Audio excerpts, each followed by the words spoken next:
সুনির্দিষ্ট প্রতিকার আইনের ১২ ধারা, ২১ ধারা এবং ২১A ধারায় আমাদের চুক্তি কখন সুনির্দিষ্টভাবে কার্যকর করা যায় এবং কখন সুনির্দিষ্টভাবে কার্যকর করা যায় না সেই বিষয়ে তুলে ধরা হয়েছে।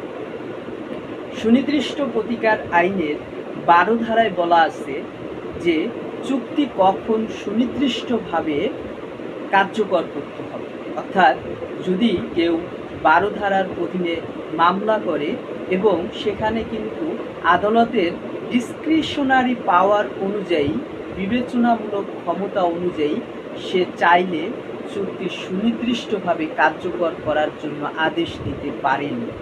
আর এর জন্য তিনি ৪টি বিষয় গুরুত্ব দিবেন। ১, যদি চুক্তিটি এরকম প্রকৃতির হয় যেখানে ট্রাস্টের মতো হবে, অর্থাৎ একজন আর একজনকে বিশ্বাসপূর্বক কোনো সম্পত্তি দিয়েছে, ট্রাস্ট হিসেবে দিয়েছে, তখন চুক্তি সুনির্দিষ্টভাবে কার্যকর হবে। আর দ্বিতীয় যে বিষয়টা, যদি এরকম হয় ইন মানি, টাকা দিয়ে কোনো ক্ষতিপূরণ করা সম্ভব নয়, এরকম প্রকৃতির চুক্তি যদি হয় তখনও সেই চুক্তিটি সুনির্দিষ্টভাবে কার্যকর হবে। এবং যদি হয় যে প্রকৃত ক্ষতির পরিমাণ আসলে কতটুকু, কি পরিমাণ, এই বিষয়টা যদি নির্ধারণ করা না যায় তখন আমরা চুক্তি সুনির্দিষ্টভাবে কার্যকর করতে পারি। পাশাপাশি আমাদের চতুর্থ যে বিষয়টি, সেটা হলো চুক্তি সুনির্দিষ্ট করার ক্ষেত্রে আদালত দেখবে এখানে পিকুনিয়ারি কম্পেনসেশন পাওয়ার সম্ভাবনা কতটুকু। যদি এরকম হয় পিকুনিয়ারি কম্পেনসেশন পাওয়ার সম্ভাবনা নাই, তখনও চুক্তি সুনির্দিষ্টভাবে সম্পাদন করতে পারে। এখন এই চুক্তি সুনির্দিষ্টভাবে সম্পাদন করতে গেলে আমাদের ২১ এবং ২১A ধারার যে বিষয়গুলো আছে সেগুলোকে ফলো করতে হবে। যদি কোনো চুক্তি ২১ ধারা এবং ২১A ধারায় পড়ে এবং এই গ্রাউন্ডগুলো অ্যাপ্লিকেবল হয়, তখন কিন্তু সেই চুক্তিটি ১২ ধারা অনুযায়ী কার্যকর হবে না।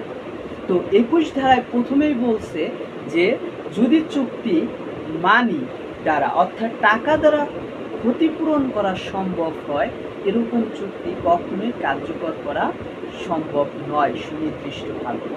আর দ্বিতীয় যে বিষয়টা বলছে, যদি এত সূক্ষ্ম এবং বিস্তারিত বিবরণের সমষ্টি থাকে এবং ওই পক্ষগণের ব্যক্তিগত পারফরমেন্সের উপরে নির্ভর করে, সেই ক্ষেত্রেও চুক্তি সুনির্দিষ্টভাবে কার্যকর করা সম্ভব হবে না। এরপরে যদি রিজনেবল সার্টেনটি না থাকে, সুনির্দিষ্ট কোনো নিশ্চয়তা না থাকে, চুক্তির যে টার্ম কন্ডিশন এগুলো যদি রিজনেবলভাবে সার্টেন করে না দেওয়া হয়, সেক্ষেত্রেও চুক্তি সুনির্দিষ্টভাবে বলবৎ করা যাবে না। আর যদি চুক্তির নেচারটা এরকম হয় রেভোকেবল, অর্থাৎ বাতিলযোগ্য, সেই চুক্তিও সুনির্দিষ্টভাবে কার্যকর করা যাবে।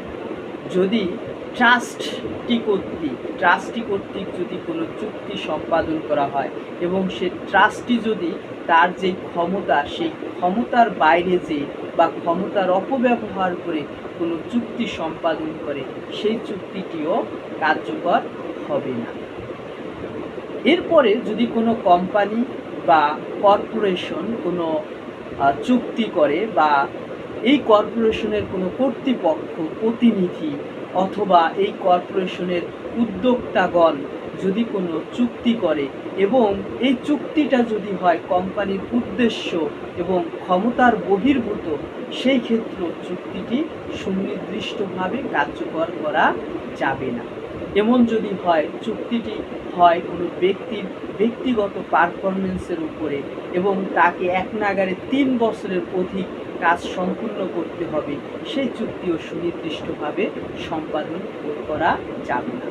আর যদি চুক্তির বিষয়বস্তু উভয় পক্ষই জানতো যে চুক্তিটির যে বিষয়বস্তু তার অস্তিত্ব আছে, কিন্তু প্রকৃত পক্ষে চুক্তিটি সম্পাদনের আগেই চুক্তির বিষয়বস্তুর যে অস্তিত্ব সেটি বিলীন হয়ে গেছে, এমন অবস্থায় চুক্তি সুনির্দিষ্টভাবে সম্পাদন করা যাবে না।